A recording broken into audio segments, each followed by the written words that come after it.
What's up, guys? Welcome to the Nerd Talk podcast, Nerdy Talk for Nerdy Fans. I'm your host, Remington Keyes. Today we have a very special guest in the building.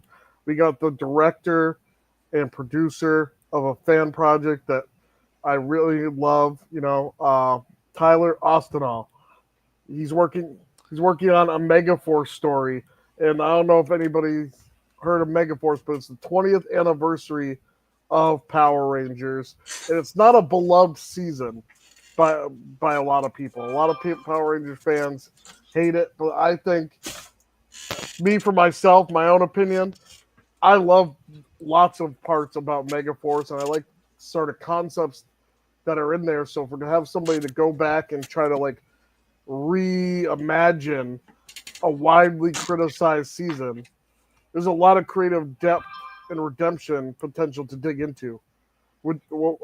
So Tyler, anything I missed? You introduce yourself. Um, First of all, I am not the producer. I'm one of the producers, but my primary producer is Lauren, who actually helped get the rest of the Megaforce story films out the way because we were only gonna just do the one off film, and then next thing you know, it got received so well, and then I realized, oh crap, I'm gonna need some help here, and yeah, ultimately yeah, I'm just the director. I'm the creator. Sometimes I work the camera, but nowadays, I'm more or less just doing whatever I need to do. Now that I got my crew on board and all that stuff, I also do a lot of cosplays, and yeah, Were you shocked by the outpouring support you got from the community about your project? Because you got I quite a oh, few views on it. yeah, we're currently at 22K or at least the last time I checked, 22K for Light of Morin and 5.1K for Pink Blossom. Mm-hmm. Honestly, I did not expect people to like this. I just wanted to throw it out there because it was in my mind. It was like, that thing where you have an itch that you can't scratch. Right? Yeah. Yeah, I decided, you know what, this is going to be the first thing I work on in college, and next thing you know, people really liked it. I got a lot of flowers from it, and ultimately I realized that yeah, this should be a good thing to do. What was kind of your emotional or personal connection to Power Rangers Megaforce that made you want to reimagine it rather than choose another season to adapt? Okay, so I got back into Power Rangers around the most weirdest time ever. It was the 2010 Power Rangers MMPR, and that got me back into Power Rangers because I started it back in like 2000, like around when the Disney era was still the top notch. Mm-hmm. Megaforce was when I really tuned back in because I tuned out for Samurai because I was busy watching Shinkenger, and then I tuned back in for Megaforce because one, the legendary battle, everybody was Right. hyped up for it. But then I grew to start liking the characters a lot when I was a kid, and I didn't think the season was that bad when I first watched it. See, I liked Samurai when it first came out. That's what got me back into the franchise. And Samurai led me to go look up Go Kaiger because they were going to do that as the next adaptation. And so I really got into Go Sager, Go Kaiger, like heavily. And I was a little disappointed when it came to Super Mega Force. I was willing to give Mega Force like the benefit of the doubt. Okay, well, this is the first half. They're going to lead up to something. And there's lots of elements about Mega Force I really like. Like Robo Knight is one of like my hands down favorite Ranger in all the franchise. I love Robo Knight. If I would ever do like my own Power Rangers, like I would totally have an homage to Robo Knight because like just the idea of having a robot ranger that's been here and like this is the ultimate threat. This is all the seasons that happen. This is the threat that wakes them up. I mean, there's a lot of potential there, you know. Yeah, And, yeah. and even Troy having his like destiny, being the he's supposed to be the big hero. Like that could have been something big. I just feel like Megaforce has got a lot of wasted potential in the initial season. Yeah. Um I I do give Megaforce a lot of credit to like having it be one of the more not so, I'm gonna say unpopular, because I don't want to ridicule against the people that were working on it. Right. There's only like one person to blame, in my opinion, and it's executive producers that didn't care about the material. But slander aside, Right. Well, you could blame Nickelodeon too, because Nickelodeon had no faith in Power they Rangers at the time. I was in a couple Nickelodeon meetings this year, and like all they did was talk crap about Power Rangers. Like they couldn't care less. And this is at the time when Megaforce was out. They had the airing rights to do Dragon Ball Z Kai, Ninja Turtles, Legend of Korra, and Power Rangers. Tell me that shouldn't have been in the new Toonami block right there.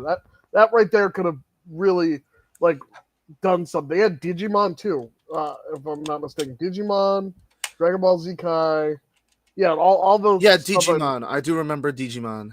So that could have really brought like a lot of these people who were like craving for a new Toonami to the Nickelodeon audience. If you did like a Friday night block or even a Saturday night block, you could have really had something there. And I feel like that was all wasted potential. So you can Yeah, kind of blame Nickelodeon too. It wasn't just Saban. There was a lot of factors into it. I don't yeah. blame the creatives, just the kind of producers. I think like the 20 episode thing also screwed it over a lot. Right. So that's what I think my biggest gripe issue was. But like, I was gonna do other seasons as well.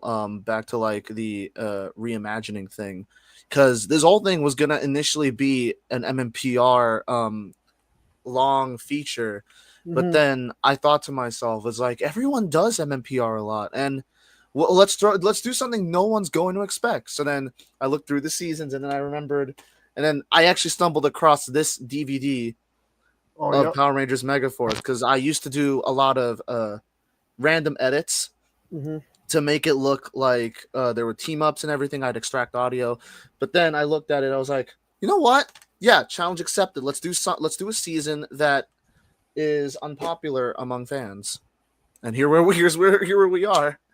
It's funny that you say that because, like 6 months after like Legendary Battle had originally aired, I had made my own Megaforce fan film that I was like, I bet I could make Legendary Battle like 10 times better. And this is one of those fan films I got criticized by the Power Ranger community. It was like they're like, this is just bad dubbing. This is, you just doing what Power Rangers already did, and so that's why that fan film is not out there. So I feel you on making trying to make something better. I did it myself. Yeah. Was there a specific moment in the original Megaforce that made you say, I could do this better or at least differently?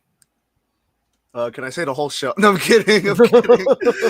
It's not the whole show. The whole show had its actual moments, like especially in the first season, and even the second season, I'd say.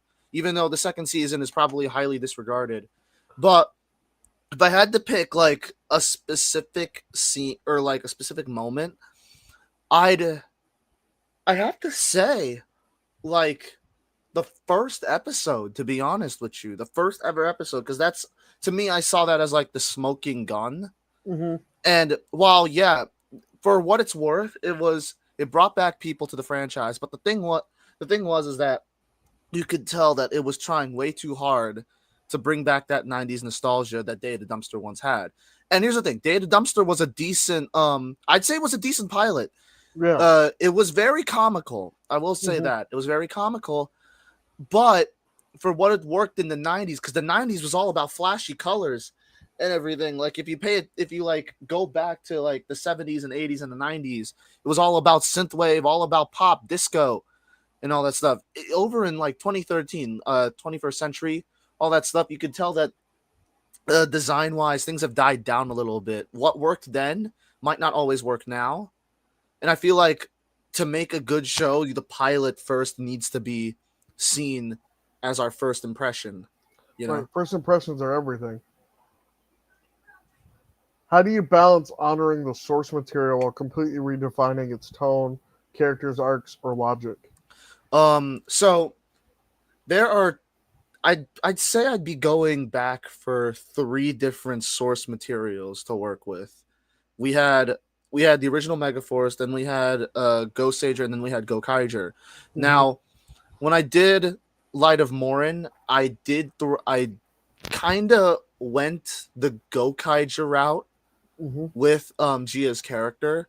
Like, I will go back, rewatch the series, and then figure out exactly what can be spliced together. Because there are things in Ghost Sager and Gokaiger that could just be merged together as one. Like Right. the next film that I'm working on, Dragonheart, is going to be the like you could tell that this is more or less trying to adapt the Sentai.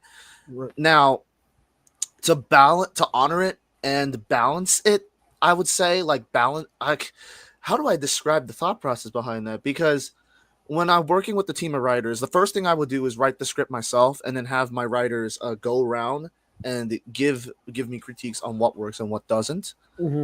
And sometimes we would have to like stray far from the source material because at the end of the day, we're not like all of the other fan films. There's some fan films that do original footage, but the ones that adapt, there's a lot of limitations to it. For us, we would just simply take one plot point and then just dissect it as much as we can until it basically makes sense without having it to clearly be like, OMG, they just took this plot and then they just redid it. Like, that's something I don't want to be seen as. If your fan project would have actually been part of the 20th anniversary for the show, what kind of fan reaction would you have hoped for? Okay, so this is going to be a controversial take to Power Ranger fans, but I want to get this out there that some of you guys have to lower your expectations for this franchise, especially in the modern age where children are the top demographic. I understand that Power Rangers was made for a teen audience back then in like the Disney era, but nowadays audiences and content have evolved. So if would I have expected like a huge genuine reaction if my story had been like the 20th anniversary season? I feel like considering the stuff that I put out for Pink Blossom and Light of Morin, I feel like parents wise it wouldn't have gelled well, considering the topics that I've introduced on both characters who are supposed to be role models. But in terms of the modern fan base, I think they'd like it, but at the same time, I'm not going to expect too much from them. Well, fan films often have to make a lot out of a little bit. And what's something you're proud of for pulling out despite limitations most people wouldn't even notice? So you're gonna need to wait until actually six, but all five origin films have been released because there is a pattern that we've all wrote for each character that will be extremely fun. I'm not gonna say exactly what, but for people that are psychology majors, I recommend you watch all of the films. There's a certain order to watch them in, and then come back to me when you realize exactly what is being told. Like, I think people focus too much on the visual aspect, and I think the undertone of it is what matters the most to me. Is that if the story can come across that way without having to be straight up being told, oh, this is that, someone's gonna be crashing out, then I think you've built a successful story. Did you ever have a moment during production where you thought this might be too ambitious, and how did you get through it? Oh man, there's so much things that have been cut out of Light of Morin, more than Pink Blossom. And let me just tell you this: find yourself a producer who is very adamant about things. If Lauren basically is like this, if something is good, she'll go out of her way to make sure it happens until like it's unable to happen. So there is what's its face? Might be too ambitious. So I'm trying to think of something that we did in Light of Morin that was a bit too ambitious. I could tell you something from my own project when I was doing the fan film. It was getting the transition between the actors before and after morphing, just the individual transition to look right and not silly. Because when I did, Yeah. it just looked too cheesy when we did it. You know. I think I got it. It was actually all of the interior scenes for Pink Blossom, specifically the laboratory scene. So in Pink Blossom, we label it the infamous scene 6 because we spent 3 hours on that scene alone. Jeez. Yes. So we spent 3 hours on that scene alone. And basically I thought we're gonna be able to make a lab, because the way how I envisioned the lab was gonna be 100 times different. It was gonna look like a classroom laboratory, but then I can't give myself the credit for this one. I have to credit Lauren, my producer, and our production designer Carmen, who devised an idea on how to make the lab look good and cool. And that was only the bulk of the issue. The bulk of the rest of it was how to decorate it. And yeah, people were thinking me doing a laboratory scene with all this fancy stuff was gonna be super ambitious, or like I'm trying to grasp too many straws into one hand. But again, remember, a producer is like the number one most important thing in a film, and I can't preface that enough. Like, as long as you have a producer, they'll be able to help you out as long as you do them right, as long as they do them right and they're dedicated. What's your approach to directing actors who are playing legacy characters that fans already have a preconceived idea about? My mistake for Light of Morn was to not let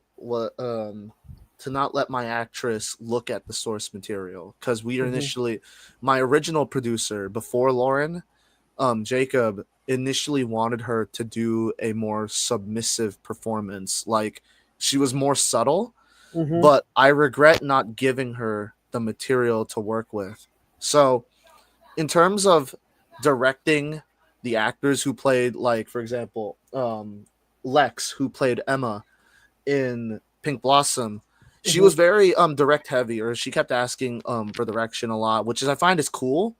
Was she like a theatrical actor previously? Is that kind of She's I don't want to like bring out too many details, but like about her career, but she's more or less, she's more of a dancer, but she can act. You, because for people that have watched Pink Blossom in full, you can tell that the girl is definitely, that she's 100 times better than the previous actress for Gia.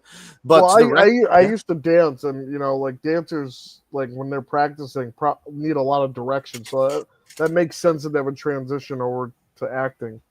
Yeah. So I gave her, if I remember correctly, I gave her a couple episodes of Megaforce and Go Sager. Yeah, only Megaforce and Go Sager. I did not use Go Kaiger. I gave her those specific episodes to look at. And Lauren did the same with all the other people as well, to go look at the vibes. But yeah, I think she transmitted that very well. As long as she knew what exactly we were going for, from there it made directing it a lot easy, because then she understands where we're coming from instead of us having to like in-depthly go scene by scene. You gave more in-depth characters like Gia and Emma, or you gave more depth to characters like Gia and Emma. What were the most important changes you made to their personalities or arcs, and why? Most important changes. So, I'm gonna get Emma out the way, because Gia's a little bit harder for me, because Gia's story is not done, and I feel like there's a lot more for her. But for Emma, the one biggest change I had was actually incorporating her family into the story and adding another separate plot, basically adding more characters to get her involved in, because I've noticed with Emma and Gia, their personalities sort of intertwine with each other. I wanted them both to be very significantly different, especially with how they cope with each other. But at the same time, there's something that every character needs to be linked to understand why they come together. For Emma, it's her losing her, basically she had to say goodbye to her family to the end, because you know, there's only so many things you can deal with in your life, and realizing that there's one thing, saving the goddamn world, that goes above everything else, because there's no family to come back to if the world's destroyed. And giving Emma the dimension of her being allowed to be actually sad, because in all of the previous episodes, Um, in I would say, yeah, in the original series in season 1, there was a dream snatcher, and there's a line called "Being sad isn't her thing."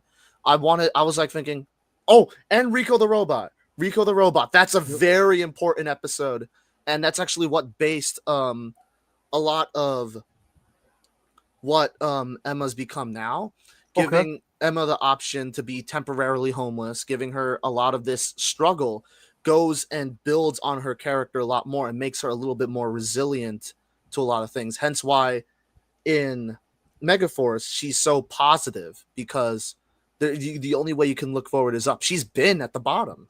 Mm-hmm. For Gia, I'd say the most important change to give her is basically give it again, removing her family from the option and having her at the age of 17. That's how old she was in Light of Morin. Giving her a sister figure in her life Mm-hmm. is probably the biggest change I've given her. Have you had any input or support from former cast or crew of Megaforce, even if it was unofficially? Um, ooh, yeah, this is a good one. This is a good question. So, Ranger Stop 2023 was actually what got me out of my stump for Light of Morin, because there were a lot of things I wish I did more. And you ever get that feeling where you look at your stuff and realize, man, this this this could have been done better, so much better, and you can't go back and fixing Right. it. So I showed Ciara Hanna back when Light of Morin was just gonna be the one film. I showed it to her. She resonated really well with it. There was a lot of fun reactions that my friends were seeing from her, and I was getting buttered up a lot. And basically, the only thing that I made sure when I wrote these stories to be approved by the actors, so I don't do something that ridiculous to the point where, or I don't write something ridiculous to the point where it turns them off completely. Right. So for Christina Masterson with Emma, I did not write Pink Blossom at the time, but I gave her concepts of Mm-hmm. exactly what I was going for, and it's close to the original to the current product we have now. I would say there was like a couple different like changes that I told her about, but or didn't tell her about, but overall, I always ask the actors if if they're present at a convention. I give them basically, it's like, oh, I do this and all that stuff. I just wanted to see if you like this idea and all that stuff, and if they like it or if they have any extra input, I write it down and I make sure that we can work off on what they're asking for. If Saban or Hasbro ever gave you a budget and said "Go wild," would you expand on your project and make it a full season? And what would that look like? I wouldn't make a full season, to be honest. I'd go for like maybe like phases of films and all that Mm-hmm. kind of stuff. I learned that making a full season, there's gonna be a lot of things, a lot of like issues to run into, especially with the abundance of filler. I'm not a Mm-hmm. fan of filler Me neither. episodes. I would just skip them entirely when I figured it out. But if I was given that budget, I would just make a film saga. I know I'm gonna just confirm this now. We have 3 more films after Dragonheart to do, and then that's pretty much phase 1 out the way. Now, Awesome. us moving on to phase 2 and 3, I'm not even gonna I'm gonna be 100% honest. I don't even think we're gonna do a phase 2 or a phase 3 to begin with, because unless we have again Saban or Hasbro's budget, we can't afford to do it. But I would say that it would just be a film saga phases 1, 2, and 3, to be honest, and then end it off when the Gokaiger arc wraps up. What advice would you give somebody who wants to start a fan project but is intimidated by the scale or the IP constraints? Oh, this one's a fun one. If everyone that knows me, I love basically like describing the behind the scenes process, especially for something like this. So the primary thing I would the advice I would give is to study up on every terminology on film and know what you're doing. Just look like you know what you're doing, but at the same time, at least understand what goes into making films. Because when I first started getting into film school, I did not know that there were so many different terminologies. Like there was grip, there was gaffers. I used to think it was just lighting, cameraman, and all that kind of stuff. But there's Oh, so there's much so more. intricate things that goes on in a film. Exactly. And while the Light of Morin Cat crew was only like 4 to 5 people, but Hmm. everyone was playing their parts. We had fancy equipment to work with. Now, for somebody that's just starting, uh I'd say is that you have to save up, especially if you don't have the backing of like a school to go by, because I'd say I got lucky, to be honest. I got lucky because I had access to equipment that I could just Hmm. rent out. But part of it is that you need to focus on the two fundamental parts of film. Number one is basically not just like the writing and all this stuff, but I would argue that the number one is the sound. Oh yeah. Focus on your sound, because you could get away with a bad quality camera. Like for example, honestly, sometimes I would intentionally put up one of those like bad camcorders to, because the VHS and found footage is the rave these days, honestly. Hmm. So that stuff is cool. But if you lack the proper sound, man, that's gonna turn people off. And as a musician, sound is my one thing that I love the most. And yeah, once you realize what bad sound is, you cannot unhear bad sound. And number two, would honestly go to your producer, to be honest. Again, producers are like your best friend if you treat them like your best friend, and they help you. You have to find the right person for your vision, because there's gonna be a person for everybody. Like I can't say I'm a producer, because I'm not. But Lauren was able to help me work around all of the issues that I had that I couldn't do on my own. She got me my crew. She got me basically enough connections to work with. And I'd say that if it wasn't for my producer, I wouldn't be able to get these projects out the way. So the two points I'd say is sound and a producer. In 10 years, what do you hope people remember about your project?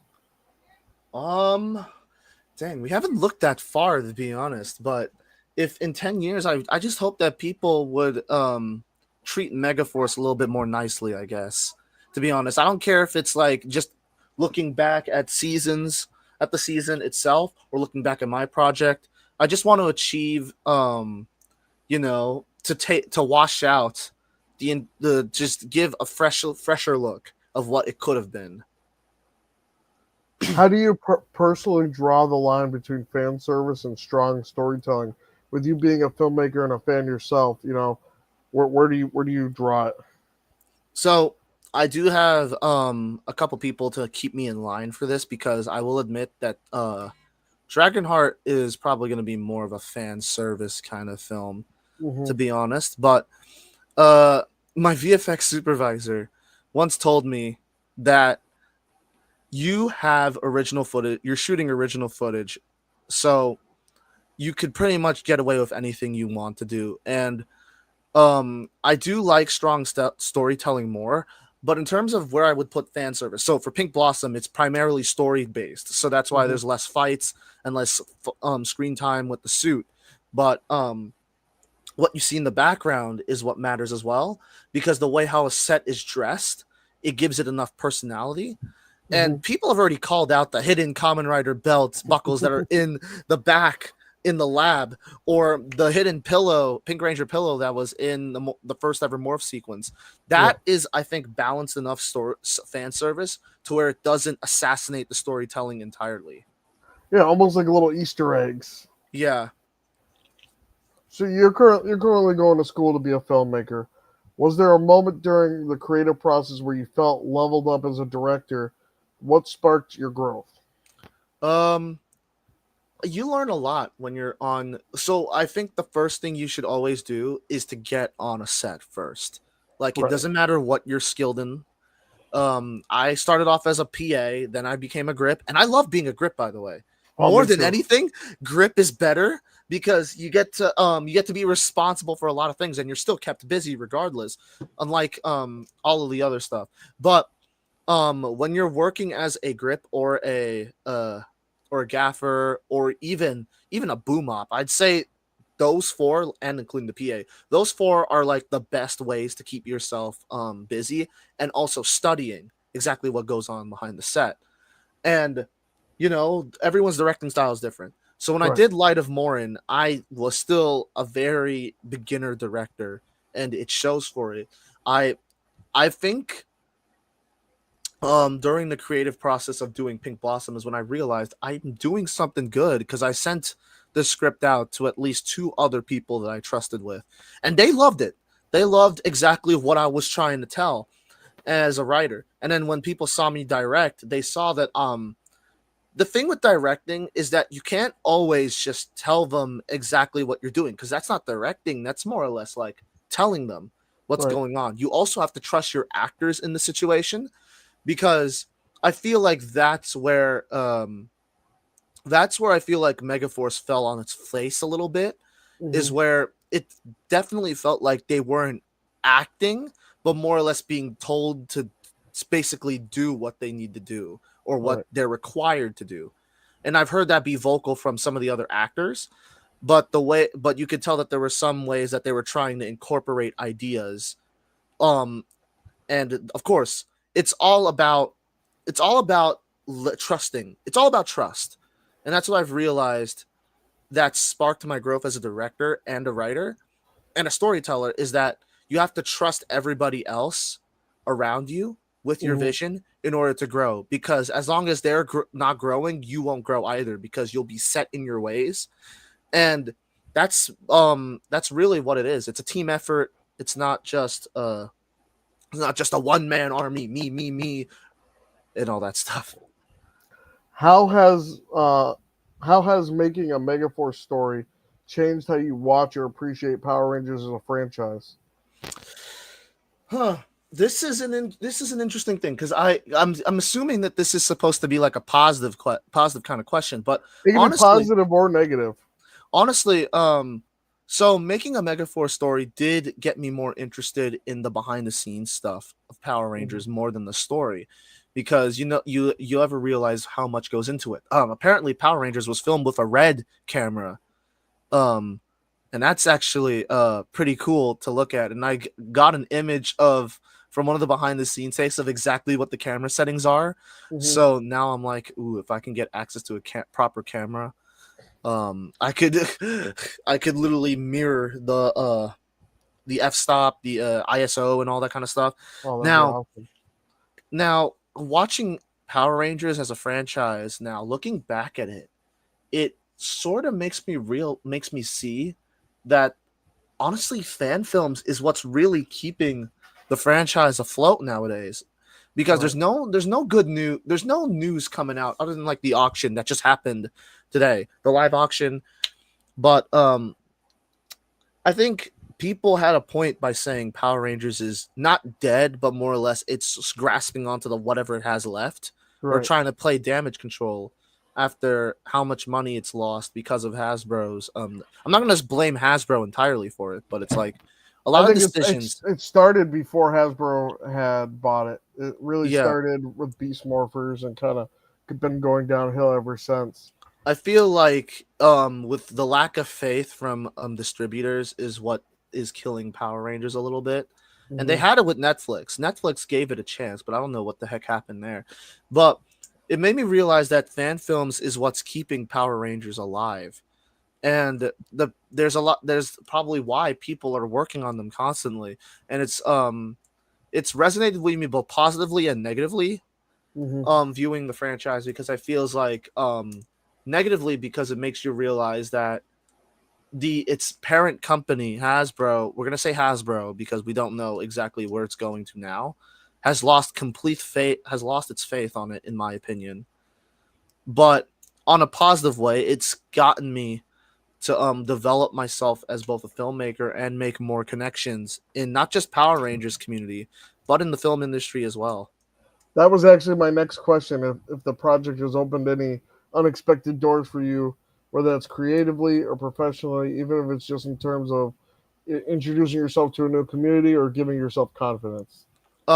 It definitely gave me more confidence. I just say I would have a nudge. I have a nudge into the industry, but like I've been on sets where people do work in the industry, Hmm. and like I don't give out my credentials all the time because you don't want to look like the guy that's desperate.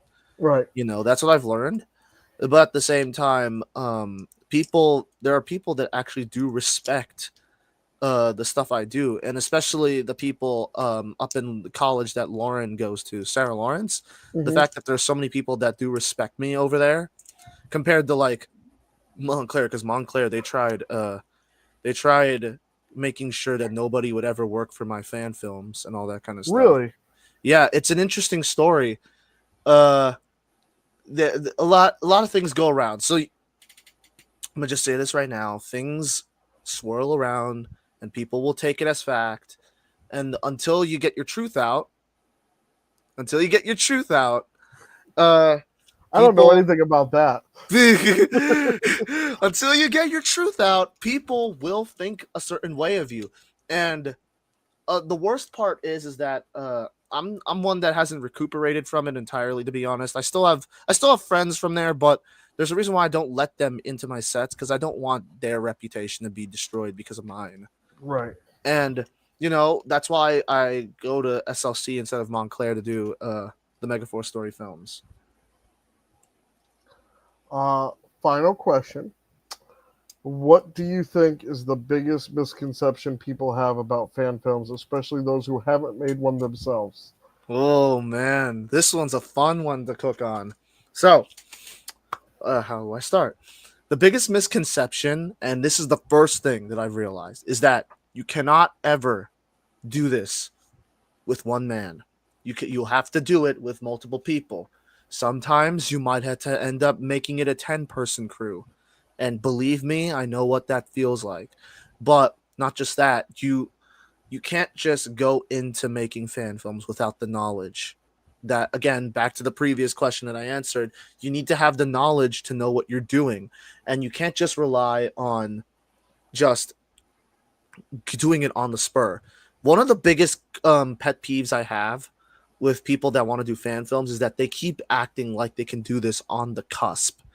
Like You they can't can just act. give out concepts and it magically appears. You can't just you know what I'm talking. Oh no! Take a second. You can't just give things out and write them down. You can't just come up with things on the spur and expect them to run and gel well without being organized enough to know what you're doing. Megaforce Story films um started as me just writing stuff, and I wrote them down and I started writing outlines. They turned into pitch decks, and then they turned into character bibles. And then I realized from there on that as long as I know what I'm doing, I have to also map out the budget too. Don't expect to be pulling out your phone with the Blackmagic camera app. I recommend that, by the way. That thing is a lifesaver. Don't expect to pull out your phone with the Blackmagic camera app and just film a movie without any proper equipment. Like, I had to convince a friend of mine who was working on his film to get sound equipment. Because Mhm. believe me, if you rely on ADR entirely, there's going to be so many things that you're going to miss that you need to make Foley and all that stuff. You have to recuperate, or what's the term? Recuperate for all of the stuff that you're missing because Yeah, the recoup the best part cost and stuff. yeah, the best part about having your own on-field equipment for sound is Mhm. that you already got all of the acoustics handled. It's just how your sound mixer does it is how it really matters. But another big misconception, I would say, because there's a lot of misconceptions about this. Don't get Oh me yeah. wrong. I don't think I can just condense it to like one misconception, but I think the biggest misconception is thinking you can go about this just this is me extending on the previous one is that you can't just make a fan film you can't just make one without knowing everything about what you're making. Right. Like, how do I? This is like it's so hard for me to describe it because I know exactly what this feels like. Where when it was just the MMPR film, you don't actually you realize now that filming permits is wow, that thing goes a long way because filming something illegally, because I heard in Saban when they filmed MMPR, they would just go film and film as long as they could until the cops came. That's what I heard at least. That's crazy. That is crazy. And I can't say that I haven't done that before. I've done that before. But the thing is that the more your production advances, the more you realize if you have one of those like super elaborate scenes, you need to be careful. And you need to have somebody that will keep you on the ground. That's also what a producer's there for. Right. They keep you on the ground to make sure that you aren't doing something stupid. And I'm going to be blunt about this, yeah, because I'll admit I've done some stupid, crazy things and that have almost got me banned from places. And you never realize until now, but fan film making is not just a one-man street. You can't just focus primarily on your angles. You can't primarily focus on the action.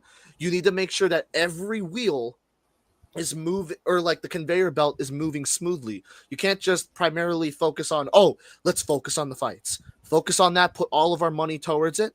And you have to be financially prepared too.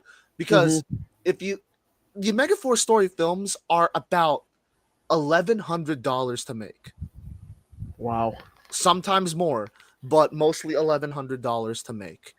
And that's just making it for one single character. And you'll be happy to know that there are some actors that are also willing to work for free. But there are going to be some actors eventually in the future, because I do intend on paying the Ranger actors by like the final movie, because of course, specifically Lex is coming back for 3 films, and Wow. she's somebody that works at Peacock. So you need to also realize that there's so much time that has to be used, and time is money. Money is time. And if you can't pay the single buck for it, if you can't pay up, then I just have to be 100% honest. You gotta then just give it to somebody who knows. Right. And that sounds mean. That sounds a little bit harsh. But one thing I don't like to do is be fake, to be honest. Right. People could call me an asshole. This is the first time I've ever swore, but people can call me a jerk and all that kind of stuff, or very cynical. But to be honest, it's the truth. And I've went through a lot, to be honest, in filmmaking, to know that you gotta look at this without putting the personal things inside, you know. Filmmaking, there's gonna be things you might have to drop, there's gonna be things you're gonna have to leave behind, and there's a lot of bad habits you're gonna gain. But I guess the takeaway is that when you're making a film, just be knowledgeable on everything. That's the answer. Just be knowledgeable. You don't have an idea of what you're doing before you go out and just do it. You can't just write in a notebook and expect people to take you seriously. You need to make sure you have everything on you. Prepare yourself. I did that when I went up to the Megaforce actors. I needed to let them know that this isn't just somebody being a fan. This is me taking this seriously as much as I can take it seriously. And I think I get a lot of criticism from that, to be honest. Like, people say I do too much for my films. I don't think I'm doing enough, to be honest. Right. It's your passion project right now, and that's what needs to be done. If you need to do too much, that's what needs to be done to get it done. You know, you have something to show for you doing a lot, you know? And I'm pleased to say that the posters of Pink Blossom and Light of Morn are standing right above me right now. And, you know, whenever you're in a funk, just remember that there's going to be a lot of daunting things about filmmaking. I'm going to give this out to all of my friends, like JP, who's doing Metallic Legacy. He's asked a lot about advice. And during Ranger Stop, a lot of people, like my friend Maurice, came up and talked about making his film as well. His Jason film, I think. and we talked about equipment, and thank God he's knowledgeable on that too. Like, I just simply tell them straight up is that the process is going to be very daunting. Let me rip off the bandage real quick. You're going to hate your production eventually, or you're going to think about it and hate it for just a little bit, a little bit.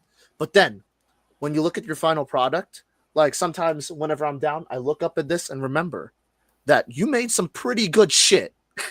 And that's actually what my advisor, not my advisor, but the guy who handles the equipment that I used to teach assistant for, he outright just said, just make some good shit. And if you don't like your good shit, just look back at it and remember that's good shit for the time. Yeah, that's good advice. It's really good advice because my whole thing is, despite what anybody has to say, at least you got something out, and that's a lot. That's more than a lot of people have. A lot of people get these ideas. Hey, I want to do this film. I want to go be the next Power Ranger. I want to go do something great. But to go out and actually do it is a whole different conversation, Yeah. I think there is a lot to take away from making a Power Rangers film. Not just like I want to say this separately because fan films are a whole different thing compared to like other I'm going to put this quote unquote original films, but let's be 100% honest. Everything is a fan film because it's not always the first. The idea is not your original idea, to be 100% honest, because I'm working on a horror film in like the coming future, and I can't even say that it's like an original idea. I'd say it was taken from Don't Worry Darling. That film is what inspired that film, the current film I'm working on. So like when you're working on this kind of stuff, you just got to remember that it's, again, back to what I said before, you can't just work on it on your own. You have a lot of friends that can help you out. And if you need to teach them the ropes in order to develop, if they want to be filmmakers, that's going to be even better to teach them the ropes. You don't need to go to film school either, to be honest. Like, you can find a lot of guides on the internet. Just remember, you have to find your resources sparingly, because there's going to be some moments where they're going to treat you as if you know what you're doing. You got to look at it way back in the beginning. Get some books. Read, by the way. Reading is also helps a lot. That's how I've developed a lot of knowledge recently about the industry. I just finished a book by Butch Hartman. I don't know if you know who or where Butch Hartman. I know Butch Hartman. He's got a book about pitching television shows in the industry. And it's a really fascinating read. And I used to pitch for a living to television networks. Even I found something that I could take away from reading his book, A lot of very similar stories that we have, that even though we're years apart in age and did it in different decades, that's the good thing about books. You can always take away something new from somebody's story. If you think so basically another thing I also tell people is that if you think you know a lot about filmmaking, think again, because there's always something new that you're going to learn. Absolutely. Like, you're always a student, no matter how much of a master you are. Yeah. And I think that's actually how these actors continue to get bigger and bigger. They learn more, and even the crew behind the scenes, they learn more and continue mixing, not just using their new style, but their old style. You need to find a balance between it, because if you're sponging up everything, I feel like it makes you look a little bit more of a suck up to people. But people will wreck it. People want to see chutzpah. People want to see guts, and people want to see new things instead of just the same old, same old. And I think if you had like a certain style on how you worked on something and you learned something new, put it together, kit bash something together, and then people will actually think this is a cool idea. I had a weird process on how to set up the